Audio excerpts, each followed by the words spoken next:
আমি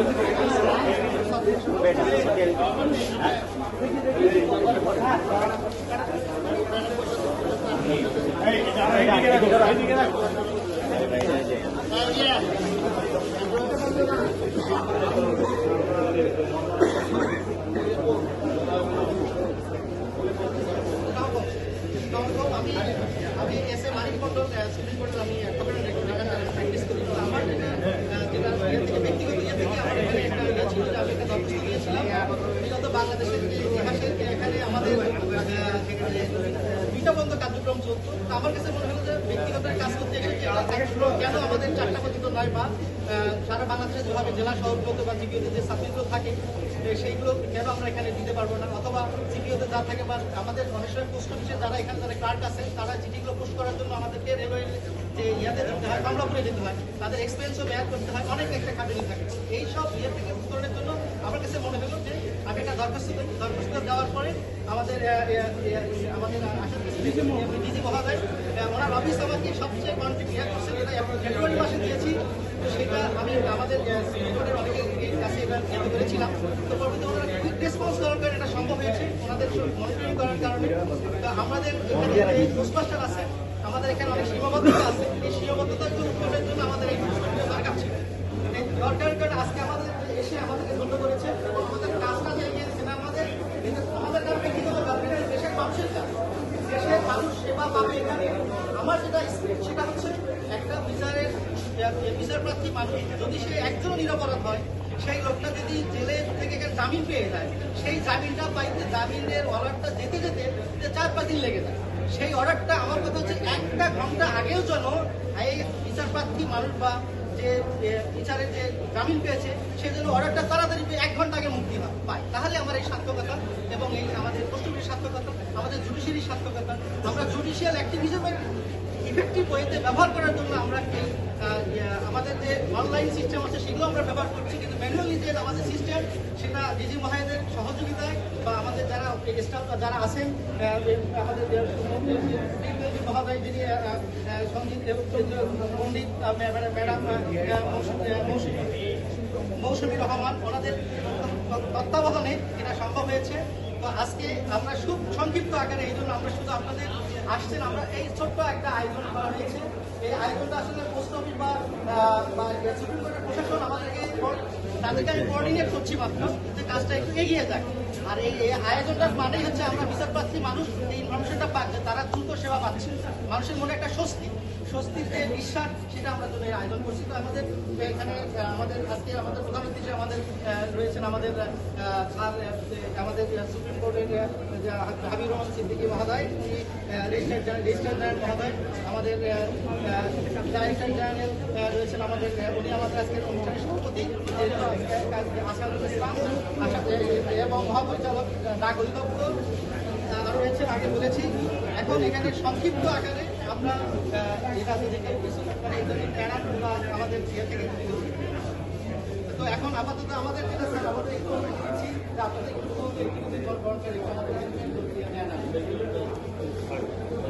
চেষ্টা করবো, আমরা ফটোগ্রাফার করবো এবং আমরা দিনে পাঠানোর চেষ্টা করবো। আমাদের আজকে যেগুলো হবে চেষ্টা করবো আজকে নিয়ে যাওয়া।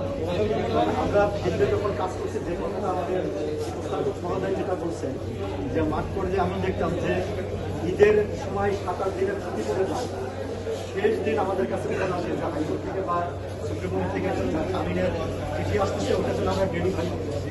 তো ওইটা যখন আমরা রাজশাহীতে, বগুড়াতে বা চাঁদপুরে কিংবা বরিশালে আমাদের হাতে যায়, ওইটা আমরা ওই দিনে যদি ওই জেলখানায় পৌঁছাইতে না পারি, তার ভেতর জামিনটা হয় না। ঈদের বন্ধে 7-8 দিন একটা বন্ধের মধ্যে ওনারা পড়ে যায়। যার এরকম পরে তিনি যে উদ্যোগ নিয়ে করলেন, আমরা চেষ্টা করবো আন্তরিকভাবে। তবে আমি আগেও 2-1 এখানে এসে দেখার সুযোগ হয়েছিল আমার, আর আজকেও যেটা দেখলাম যতগুলো চিঠি ভিতরে জমা আছে আয়োজন করে ইয়ে করে স্যারদেরকে দেখা একটু। এখানে আমি ভিতরে ঢুকেই দেখা যাচ্ছে যে টেবিলের নিচে ড্রয়ারের মধ্যে বিভিন্ন জায়গায় প্রচুর চিঠি এখন জমা আছে, আপনাদেরই দেওয়া চিঠি, যেগুলো আমাদের ক্যারি করতে হবে। আমরা চেষ্টা করবো যে একটু ইয়ে করার জন্য, আপনি দোয়া করেন, ইয়ে করেন, সবাই সহযোগিতা করেন। আজকে উপস্থিত এবং আমার কলিগবৃন্দ এবং আপনারা যারা উপস্থিত আছেন সবাইকে আমি বিশেষভাবে সাধুবাদ জানাতে চাই। তবে স্পেশালি লানের অ্যাডভোকেটকে আমি বিশেষ ধন্যবাদ দিতে চাই, কারণ তার একটা মহৎ উদ্যোগ ছিল। আমরা সবাই বিভিন্ন সময় প্রয়োজন বোধ করি, বিভিন্ন কিছু প্রয়োজন বোধ করি, কিন্তু একটু যে একটা স্টেপ নিয়ে এগিয়ে আসা, এটা বোধ করি একেবারে স্পিরিটেড কিছু লোকের পক্ষ থেকে সম্ভব নয়। লানের অ্যাডভোকেটকে দাবি করতেই পারেন। আর একটা ছোট্ট নিবেদনে আবেদনে এই ধরনের একটা মহৎ কাজ সম্পন্ন হতে যাচ্ছে। সত্যিকার কাছে বিশেষ করে জামিন সংক্রান্ত জিনিসগুলো কত বেশি এটা আমরা বুঝতে পারবো। তখন প্রতিটা মুহূর্ত তাদের কাছে মনে হয় বছরের সমান।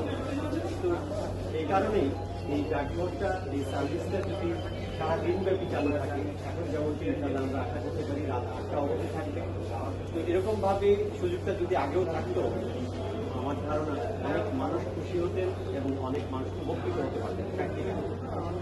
তবে আমি জানি ডাকঘরের পক্ষ থেকে এখানে যারা কর্মরত আছেন তাদের পক্ষ থেকে ইতিমধ্যে আমার কাছে আবেদন করা হয়েছে আরও বড় একটা স্পেস। সত্যিকার অর্থে সুপ্রিম কোর্ট অঙ্গনের স্পেসের খুব ঘাটতি আছে। আমরা খুব কনস্ট্রেইনের মধ্যে কাজ করছি। তারপরও আমি মাথায় রেখেছি এটা আমাদের একটি ভবনের কাজ চলছে নির্মাণাধীন। আমি রেকর্ড বিল্ডিংয়ের কথা বলছি। যদি সম্ভব হয় আমরা চিন্তা ভাবনা করে দেখছি এবং পরীক্ষা করে দেখছি, যদি সম্ভব হয় এর চেয়ে বেশি একটা আয়তনের জায়গা ডাকঘরকে দেওয়ার আমি যতদূর জেনেছি এখন এখান থেকে কোনো ডাক বিলি করা হয়। তো এই পূর্ণাঙ্গ একটা পোস্ট অফিসের কার্যক্রমের আওতায় আনতে হলে ওনাদের যে মিনিমাম একটা স্পেস রিকোয়ারমেন্ট সেটা আমরা ফিল আপ করতে পারি। তবে আমি সুনির্দিষ্ট প্রতিশ্রুতি দিচ্ছি না, কিন্তু আমার আন্তরিকতার অভাব থাকবে না। আমাদের নির্মাণের বিল্ডিংটা কমপ্লিট হওয়ার পরে নিশ্চয়ই আমরা একটা স্পেস বের করতে পারি। সেই আশাবাদ রেখে আমি এই অনরম্বর অনুষ্ঠান ধন্যবাদ জানাচ্ছি আয়োজকদের এবং ডাক বিভাগকে, মানুষের উপকারে মানুষের ডাকে সাড়া দেওয়ার জন্য এবং দ্রুত গতিতে এই পদক্ষেপটা নেওয়ার জন্য। আমি আবারও ধন্যবাদ জানাই ডিজি মহোদয়কে এবং তার টোটাল টিমকে যে মানুষের কল্যাণে আপনারা খুব প্রম্পটলি সাড়া দিয়েছে। এটা নিঃসন্দেহে সেবার একটা উন্নত নমুনা। আমি আপনাদের ধন্যবাদ জানাই, আপনাকে সহ আজকে অফিসের সকলকে ধন্যবাদ জানাই যে আমরা এরপর থেকে ইনশাআল্লাহ বেটার সার্ভিস পাবো এবং নিরবিচ্ছিন্নভাবে দিনব্যাপী এবং রাত 8টা পর্যন্ত সার্ভিস পাবো। ধন্যবাদ। يا الله يا رحمن يا رحيم يا غفور الرحيم يا الله আজকে সুপ্রিম কোর্ট প্রাঙ্গণে আল্লাহ হাইকোর্ট ডাকঘরের সামনে যে উদ্দেশ্যে মহামান্য রেজিস্ট্রার জেনারেল মহোদয়, আমাদের ডাক বিভাগের ডিজি মহোদয় এবং অন্যান্য ঊর্ধ্বতন কর্মকর্তা খায়রে খালকি মুহাম্মদ ওয়া আলা আলিহি ওয়া সাহবিহি আজমাইন বিরহমাতিকা ইয়া আরহামার রাহিমিন। আমরা একটু বিভাগের উদ্বোধন করবো আর শেষে আমাদের একটু তবরক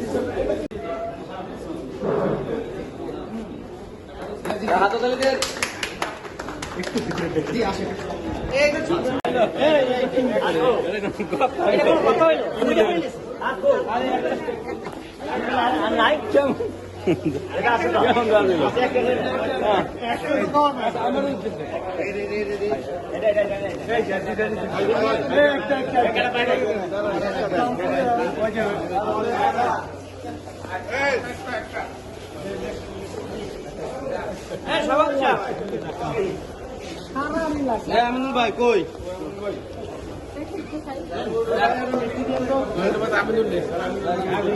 আরে কি অবস্থা